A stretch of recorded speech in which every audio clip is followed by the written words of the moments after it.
Kapolres Metro Jakarta Pusat, Kombes Polisi Komarudin mengimbau agar masyarakat berhati-hati dalam menanggapi berbagai tawaran pinjaman untuk modal usaha, baik dari sosial media maupun pesan personal. Hal tersebut, kata Komarudin, merupakan modus yang kerap dipakai 3 tersangka berinisial RC, DL, dan JK. Ketiganya ditetapkan menjadi tersangka atas dugaan penipuan dan penggelapan uang senilai 2 miliar rupiah. Diungkap Komarudin, satu tersangka berinisial JK atau Andika masuk ke dalam daftar pencarian orang. Lihat tampilan secara umum, ya mungkin bisa di zoom, tampilan secara umum ini memang didesain sedemikian rupa mirip seperti uang rupiah pecahan 100.000 asli dengan ukuran yang sama, warna. Kalau misalnya uang kalau uang yang biasa digunakan hanya untuk lembaran depan, ini biasanya sampingnya putih. Tapi ini didesain sangat bagus. Nah, inilah yang kami masih terus lakukan pendalaman, dan untuk membuktikan apakah ini kategori palsu atau tidak, kami masih berkoordinasi dengan Bank Indonesia. Pak Kapolres, untuk Anja sendiri kan perannya menawarkan pinjaman melalui sarana chat dan door to door, itu udah berapa lama beraksi, dan yang kedua itu bagaimana korbannya mengetahui bahwa uang yang digunakan itu palsu itu? Korban mengetahui uang yang pertama ini, uang yang diberikan itu palsu, ya berawal dari pertama menghitung. Ya. Pada saat menghitung jumlah ikatan yang dijanjikan sebesar 2 miliar rupiah, ternyata tidak mencukupi 2 miliar, dan di bagian bawah tas ternyata diselipkan juga model potongan balok kayu. Ya, ini untuk mengganjal di bagian bawah supaya terlihat penuh. Di atasnya dilapis dengan lembaran yang sama menyerupai uang asli.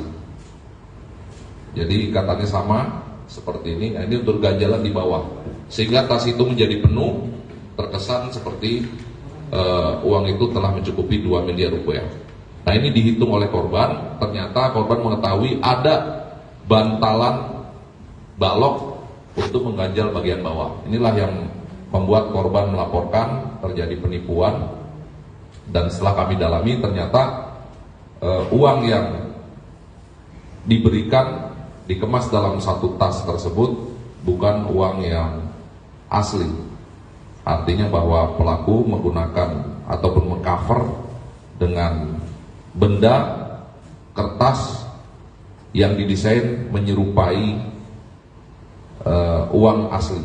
Ya, kami belum bisa mengatakan apakah ini kategori palsu atau tidak, sebagaimana diatur dalam Undang-Undang Nomor 7 Tahun 2011 tentang mata uang. Kami masih harus berkoordinasi dengan Bank Indonesia.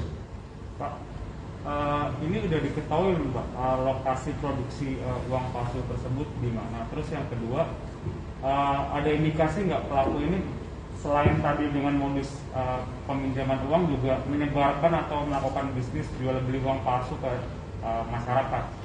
Terus Pak, ada indikasi juga apakah uang palsu ini ada rencana pelaku untuk mengedarkannya jelang akhir tahun, di mana saat akhir tahun itu pola konsumsi dan kegiatan masyarakat bakal meningkat, Pak? Betul. Terima kasih. Yang pertama dulu kami tegaskan kembali bahwa kami belum mengatakan bahwa ini uang palsu atau bukan. Ya, makanya kepada para tersangka kami jerat dengan pasal 378. Kami belum menggunakan Undang-Undang Nomor 7 2011 tentang mata uang, karena kami masih harus mendalami dengan Bank Indonesia, termasuk juga kami masih mendalami pelaku utama JK alias Andika yang saat ini masih kami buru.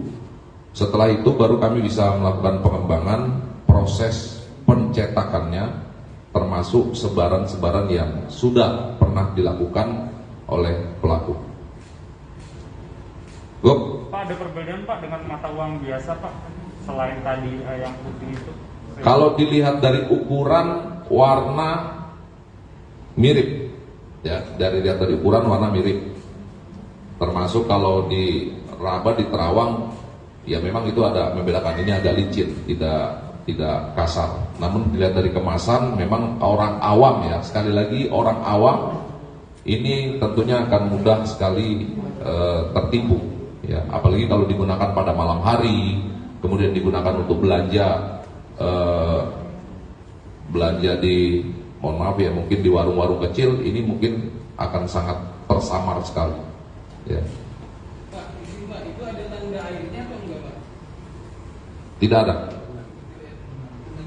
Ya, tidak ada, makanya ini sangat riskan, rentan kepada masyarakat umum ya, masyarakat umum yang tentunya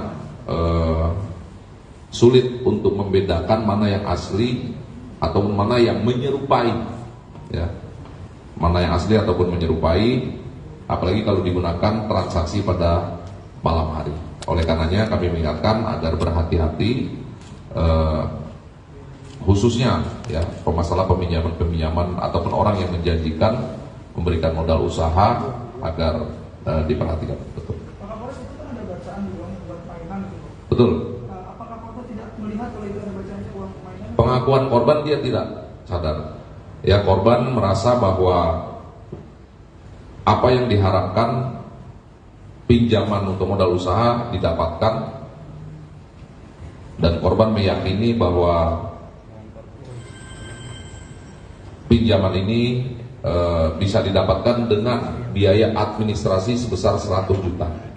Kemudian kami tambahkan, dari uang 100 juta hasil kejahatan telah disebar, ya, telah disebar dibagi kepada 3 orang. Jadi uang 100 juta DPO tersangka Joko alias Andika mendapatkan sebanyak 53 juta rupiah. Kemudian tersangka DL mendapatkan bagian 32 juta rupiah dan tersangka NC mendapatkan bagian 18 juta. Total seluruhnya 100 juta. Pak, perkenalan pelaku dengan korban dari mana, Pak? Antara NC dengan korban ini dari mulut ke mulut, termasuk juga pelaku menunjukkan identitas bahwa pelaku NC pernah bekerja di salah satu bank pemodalan, Bank PNM. Pak Kapolres, menegaskan kembali Pak, artinya bacaan uang mainan itu ada di semua uang itu atau Ada. Semuanya berarti Pak? Ada. Dan menurut informasi dari korban bahwa ada lembaran pertama yang memang asli, itu yang ditunjukkan. Ya, lembaran pertama asli ditunjukkan, ini yang ditunjukkan bahwa ini uangnya diberikan satu ikat, dimasukkan kembali dalam tas. Yang diberikan pada saat transaksi pertama hanya satu tas, kemudian kami kembangkan, kami berhasil menyita satu tas lagi, dan total keseluruhannya ada 28 ikat yang masing-masing satu ikat 100 juta rupiah. Total keseluruhan identik ataupun mirip dengan 2,8 miliar rupiah. Oke?